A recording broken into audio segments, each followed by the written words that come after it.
നമസ്കാരം, കർമ്മ ന്യൂസിലേക്ക് സ്വാഗതം. കേരളത്തിന്റെ മണ്ണിലേക്ക് നരേന്ദ്രമോദി എത്തുകയാണ്. ജനുവരി മാസം 3-ാം തീയതി തൃശ്ശൂരിന്റെ മണ്ണിൽ ശക്തൻ തമ്പുരാന്റെ മണ്ണിലേക്ക് നരേന്ദ്രമോദി എത്തുമ്പോൾ കേരളത്തിലെ രാഷ്ട്രീയത്തിൽ അത് അടിമുടി മാറ്റത്തിന് തുടക്കമിടുമെന്ന കാര്യത്തിൽ യാതൊരു സംശയവുമില്ല. വരാനിരിക്കുന്ന ലോക്സഭാ തെരഞ്ഞെടുപ്പിന്റെ മുന്നോടിയായി ആദ്യത്തെ തെരഞ്ഞെടുപ്പ് പ്രചരണ പരിപാടിയായി വേണമെങ്കിൽ നമുക്ക് 3-ാം തീയതിയിലെ തേക്കിൻകാട് മൈതാനത്തെ പൊതുസമ്മേളനത്തെ വിലയിരുത്താം. കാരണം കേരളം എത്രത്തോളം പ്രാധാന്യമുള്ളതാണെന്ന് കേന്ദ്ര സർക്കാർ ദേശീയ BJP നേതൃത്വം നേരത്തെ പ്രഖ്യാപിച്ചിട്ടുള്ളതാണ്.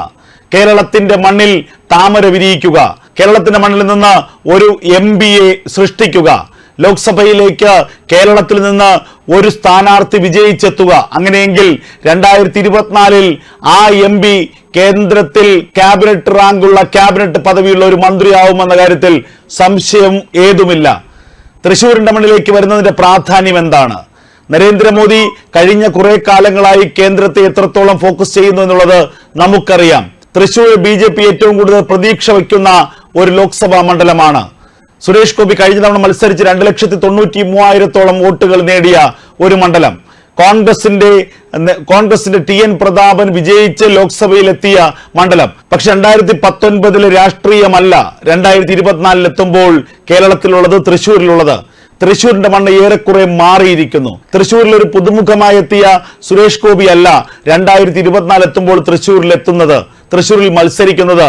തൃശ്ശൂരിന്റെ എല്ലാ മുക്കിലും മൂലയിലും സ്വാധീനമുള്ള, തൃശ്ശൂരിന്റെ ഓരോ കാര്യം, തൃശ്ശൂരിന്റെ മണ്ണിൽ കാലു ചവിട്ടി ഉറപ്പിച്ചു നിൽക്കുന്ന, തൃശ്ശൂരിന്റെ എല്ലാ ഗുണവും ദോഷവും തിരിച്ചറിയുന്ന, തൃശ്ശൂരിന്റെ സ്പന്ദനങ്ങൾ തൊട്ടറിയുന്ന, തൃശ്ശൂരിന്റെ മണ്ണിനെ കുറിച്ച് ബോധ്യമുള്ള ഒരു രാഷ്ട്രീയ നേതാവായി മാറിയിരിക്കുന്നു 2024 എത്തുമ്പോൾ സുരേഷ് ഗോപി.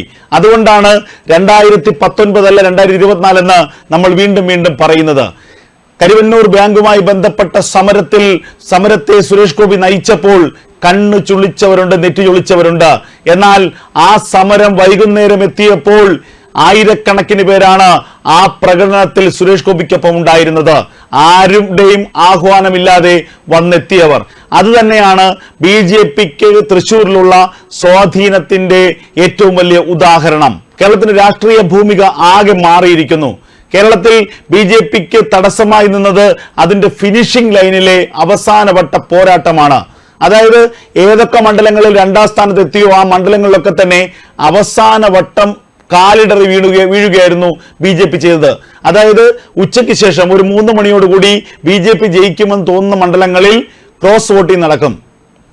ഇടതുമുന്നണിയും വലതുമുന്നണിയും ഒത്തുചേർന്ന് ആർക്കെങ്കിലും ഒരാൾക്ക് വോട്ട് ചെയ്യുന്ന ഒരു രീതി, BJPയെ പരാജയപ്പെടുത്തുക, BJP ഒരിടത്തും വിജയിക്കരുത്. ഇത് കഴിഞ്ഞ കുറെ കാലങ്ങളായി നടന്നു വന്ന ഒരു കീഴ്വഴക്കമാണ്.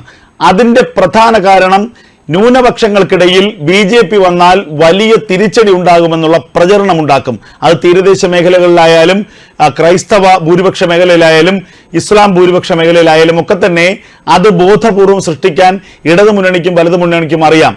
അങ്ങനെ ഒരു വ്യാജ പ്രചരണം ഉണ്ടാക്കുകയും ആ വ്യാജ പ്രചരണത്തിന്റെ അടിസ്ഥാനത്തിൽ ക്രോസ് വോട്ടിങ്ങിന്റെ സാധ്യത ഉണ്ടാക്കുകയും ചെയ്യുക എന്നുള്ളതാണ് കഴിഞ്ഞ കാലങ്ങളിലൊക്കെ തന്നെ BJPയെ തോൽപ്പിക്കാൻ വേണ്ടി CPM-ഉം കോൺഗ്രസും ഇടതുപക്ഷവും വലതുപക്ഷവും ഒക്കെ ചെയ്തു വന്ന രീതി. അതിപ്പോൾ മാറിയിരിക്കുന്നു. കാരണം ന്യൂനപക്ഷങ്ങൾക്കിടയിൽ തൊട്ടുകൂടാത്ത പാർട്ടിയാണ് BJP എന്ന ധാരണ പാടെ തിരുത്തപ്പെട്ടിരിക്കുന്നു. പ്രത്യേകിച്ച് ക്രൈസ്തവ മതവിഭാഗങ്ങൾക്കിടയിൽ BJPയോട് കൂടുതൽ അടുപ്പമുണ്ടായിരിക്കുന്നു എന്നുള്ളതാണ് ഏറെ ശ്രദ്ധേയമായ കാര്യം. അത് ബോധപൂർവം BJP ശ്രമിക്കുകയും ചെയ്യുന്നുണ്ട്. ഉദാഹരണത്തിന് ക്രിസ്മസ് ദിവസമായ ഇന്ന് പ്രധാനമന്ത്രി തന്നെ ക്രൈസ്തവ മതമേലധ്യക്ഷന്മാരുടെ സംഗമം വിളിക്കുന്നു, അവർക്ക് ഉച്ചവിരുന്ന് നൽകുന്നു, അവരുമായി സംവദിക്കുന്നു. കേരളത്തിൽ BJP നേതാക്കൾ ക്രൈസ്തവ ഭവനങ്ങളിൽ സന്ദർശനം നടത്തുന്നു. പ്രധാനമന്ത്രി നരേന്ദ്രമോദിയുടെ സന്ദേശം ക്രൈസ്തവ ഭവനങ്ങൾക്ക് നൽകുന്നു. ക്രൈസ്തവ മത അധ്യക്ഷന്മാരുടെ അരമനകൾ സന്ദർശിക്കുന്നു. അവരുമായുള്ള ഒരു ഇഴയെടുപ്പം പരമാവധി ഉണ്ടാക്കാൻ ശ്രമിക്കുന്നു. ഇത് ബോധപൂർവം BJP നടത്തുന്നതാണ്. കാരണം കേരളത്തിൽ വരുന്ന 18% വരുന്ന വോട്ടെന്ന് പറയുന്നത് അത് ക്രൈസ്തവ വിഭാഗങ്ങളുടെയാണ്. ആ വോട്ടുകളുടെ ഭൂരിപക്ഷം എങ്ങോട്ട് തിരിയുന്നോ അവരായിരിക്കും കേരളത്തിന്റെ ഭരണചക്രം തിരിക്കുക എന്നുള്ളത് യാഥാർത്ഥ്യമായ കാര്യമാണ്. ഒരു കാലഘട്ടം വരെ കോൺഗ്രസും കേരള കോൺഗ്രസും തങ്ങളുടെ കുത്തകകളാക്കി വെച്ചിരുന്ന വോട്ടുകളാണ് ക്രൈസ്തവ വിഭാഗങ്ങളുടെ വോട്ടുകൾ. എന്നാൽ ഇന്ന് സ്ഥിതി മാറിയിരിക്കുന്നു. ക്രൈസ്തവ വിഭാഗങ്ങൾക്കിടയിൽ BJPക്ക് വ്യക്തമായ സ്വാധീനമുണ്ടായിരിക്കുന്നു. BJP കേന്ദ്ര നേതൃത്വത്തിൽ പ്രത്യേകിച്ച് നരേന്ദ്രമോദി, അമിത്ഷാ അടക്കമുള്ള ആളുകളുമായി കേരളത്തിലെ ക്രൈസ്തവ നേതാക്കളും കേരളത്തിന് പുറത്തുള്ള ക്രൈസ്തവ മതമേഖല അധ്യക്ഷന്മാരും വലിയ അടുപ്പത്തിലാണ്. എന്നാൽ കേരളത്തിലെ പാർട്ടിയുമായി അത്ര സുഖകരമായ അവസ്ഥയിലായിരുന്നില്ല കഴിഞ്ഞ കുറച്ച് നാൾ മുമ്പ് വരെ. പ്രത്യേകിച്ച് മണിപ്പൂർ വിഷയം കൂടി കാളിക്കത്തിയതോടുകൂടി കേരളത്തിലെ BJPയുമായി വലിയ അകൽച്ച ഉണ്ടായി കേരളത്തിലെ ക്രൈസ്തവ സഭാ നേതൃത്വത്തിന്. ഇത് തിരിച്ചറിഞ്ഞ കേന്ദ്ര നേതൃത്വമാണ് കേരളത്തിലെ BJPയോട് പറഞ്ഞത് കേരളത്തിലെ ക്രൈസ്തവ സഭാ അധ്യക്ഷന്മാരുമായി ഒരു നല്ല ബന്ധമുണ്ടാക്കണം, അതിനുവേണ്ടി ഒരു പ്രത്യേക പാക്കേജ് ഉണ്ടാക്കണം, അതിനുവേണ്ടി പ്രത്യേക കർമ്മ പദ്ധതി ഉണ്ടാക്കണം. അങ്ങനെയാണ് ഒരു ക്രൈസ്തവ മതമേലധ്യക്ഷന്മാരുമായും ക്രൈസ്തവ ഭവനങ്ങളുമായുമുള്ള ബന്ധത്തിന്റെ ഭാഗമായി ഒരു സന്ദർശനം നടത്താനുള്ള തീരുമാനം കേരളത്തിൽ BJP നേതൃത്വം സ്വീകരിച്ചത്. കേന്ദ്രത്തിന്റെ കർശന നിർദ്ദേശത്തിന്റെ അടിസ്ഥാനത്തിലായിരുന്നു അത്. അതിനപ്പുറം PC ജോർജ് എന്ന് പറയുന്ന ഒരു മുതിർന്ന രാഷ്ട്രീയ നേതാവ് കൂടി BJPയുടെ ഭാഗമാകുന്നു.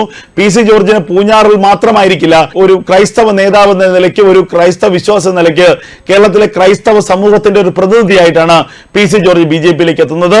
അതും BJPക്ക് കേരളത്തിൽ ഗുണമുണ്ടാക്കുമെന്ന കാര്യത്തിൽ യാതൊരു സംശയവുമില്ല. റിപ്പബ്ലിക്കൻ പാർട്ടി BJPക്ക് വലിയ പിന്തുണ നൽകുന്നുണ്ട്. കാരണം കേരളത്തിലെ BJPയുമായി അകന്നു നിൽക്കുന്ന RSS പരിവാർ സംഘടനകളെല്ലാം ഒരു കുടക്കീഴിൽ കൊണ്ടുവന്ന് BJPക്കൊപ്പം ചേർക്കുക എന്നുള്ള വലിയ ലക്ഷ്യത്തോടു കൂടിയാണ് റിപ്പബ്ലിക്കൻ പാർട്ടി BJPയോട് സഹകരിക്കുന്നത്. ആ ലക്ഷ്യം പൂർത്തീകരിച്ചാൽ അത് BJPക്ക് കേരളത്തിൽ വലിയ വിജയങ്ങൾ നേടാനുള്ള സാഹചര്യം ഒരുക്കും, അടിത്തറ ഒരുക്കുമെന്ന കാര്യത്തിൽ യാതൊരു സംശയവുമില്ല. അങ്ങനെ ഉള്ള ഒരു സാഹചര്യത്തിലാണ് കേരളത്തിലേക്ക് വീണ്ടും നരേന്ദ്രമോദി എത്തുന്നത്. ജനുവരി മാസം 3-ാം തീയതി തൃശ്ശൂരിൽ തേക്കിൻകാട് മൈതാനത്ത് നരേന്ദ്രമോദി പൊതുസമ്മേളനത്തെ അഭിസംബോധന സംസാരിക്കും. സ്ത്രീ ശക്തി രാജ്യത്തിനൊപ്പം എന്നുള്ള വലിയ ഒരു ലക്ഷ്യത്തോടു കൂടി നടത്തുന്ന ഒരു വലിയ പരിപാടിയാണ്. ആ പരിപാടിയിൽ ലക്ഷക്കണക്കിന് ആളുകൾ നരേന്ദ്രമോദിയുടെ വാക്കുകൾ ശ്രവിക്കാനായി എത്തുമെന്ന കാര്യത്തിൽ സംശയമില്ല. ഇത് കേരളത്തിൽ ഒരു പുതിയ തുടക്കമാണ്. BJPയുടെ തേരോട്ടത്തിനുള്ള തുടക്കം തൃശ്ശൂരിന്റെ മണ്ണിൽ നിന്നും ആരംഭിക്കുന്നു എന്ന് നമുക്ക് നിസ്സംശയം പറയാം. വരുന്ന ലോക്സഭാ തെരഞ്ഞെടുപ്പിൽ BJP പ്രധാനമായും വിജയസാധ്യത കാണുന്ന മണ്ഡലങ്ങളിൽ ഒന്നാണ് തൃശൂർ, പിന്നീട് അത് തിരുവനന്തപുരം, മറ്റൊന്ന് പത്തനംതിട്ട, പാലക്കാട്, കാസർഗോഡ് അടക്കമുള്ള പ്രധാനപ്പെട്ട സ്ഥലങ്ങളിൽ BJP ശ്രദ്ധ കേന്ദ്രീകരിക്കുകയാണ്. ഏറ്റവും പ്രധാനപ്പെട്ട ആളുകളെ ഈ മണ്ഡലങ്ങളിലൊക്കെ തന്നെ സ്ഥാനാർത്ഥിയാക്കുക എന്നുള്ളതാണ് BJP ലക്ഷ്യമിടുന്നത്. തിരുവനന്തപുരത്ത് അപ്രതീക്ഷിതമായ ഒരു സ്ഥാനാർത്ഥി എത്തുമെന്ന് BJPയുടെ ഉന്നത വൃത്തങ്ങൾ തന്നെ വ്യക്തമാക്കുന്നു. തിരുവനന്തപുരം എന്നത് കേരളത്തിന്റെ തലസ്ഥാനം മാത്രമല്ല രാജ്യം മുഴുവൻ ഒറ്റുനോക്കുന്ന ഒരു പ്രധാന മണ്ഡലമാണ്.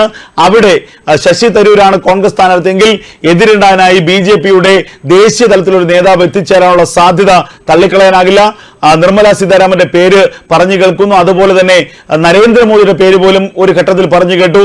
K. സുരേന്ദ്രൻ ഒരു വാർത്താ സമ്മേളനത്തിൽ പറഞ്ഞതാണ്, നരേന്ദ്രമോദി തിരുവനന്തപുരത്ത് മത്സരിച്ചാൽ എന്താണ് കുഴപ്പം? നരേന്ദ്രമോദി മത്സരിക്കില്ല എന്ന് ഉറപ്പിച്ചു പറയാൻ നിങ്ങൾക്ക് കഴിയുമോ? രാഹുൽ ഗാന്ധി വയനാട്ടിലെത്തിയ സാഹചര്യം നമുക്കറിയാം. അങ്ങനെയെങ്കിൽ കേരളത്തിൽ ഒരു മണ്ഡലം പിടിക്കാൻ സാക്ഷാൽ നരേന്ദ്രമോദി തന്നെ തിരുവനന്തപുരത്ത് മത്സരിച്ചാലും നമുക്ക് അത്ഭുതപ്പെടാനില്ല. കാരണം കേരളത്തെ വിട്ടുകളയാൻ BJPയുടെ കേന്ദ്ര നേതൃത്വം തയ്യാറല്ല. കേരളത്തെ ഒഴിവാക്കി കളയാൻ BJP തയ്യാറല്ല. എങ്ങനെയെങ്കിലും കേരളത്തെ കൂടി പിടിച്ചെടുക്കുക എന്നുള്ള വലിയ ലക്ഷ്യത്തോടു കൂടിയാണ് BJPയുടെ കേന്ദ്ര നേതൃത്വം മുന്നോട്ട് പോകുന്നത്. അതിന്റെ അടിസ്ഥാനത്തിലുള്ള കാര്യപരിപാടികളാണ് ഇപ്പോൾ സജ്ജമാക്കിക്കൊണ്ടിരിക്കുന്നത്. അതിന്റെ മുന്നോടിയായിട്ടാണ് കേരളത്തിലേക്ക് വീണ്ടും പ്രധാനമന്ത്രി നരേന്ദ്രമോദി എത്തുന്നത്. ഇത് കേവലം ഒരു സന്ദർശനമല്ല, ഒരു പൊതുസമ്മേളനമല്ല. വരാനിരിക്കുന്ന ലോക്സഭാ തെരഞ്ഞെടുപ്പിന്റെ കാഹളം മുഴക്കിക്കൊണ്ട് അതിന്റെ തേരോട്ടം ആരംഭിക്കുകയാണ് ശക്തന്റെ മണ്ണിൽ, തൃശ്ശൂരിന്റെ മണ്ണിൽ, തേക്കിൻകാട് മൈതാനത്ത്.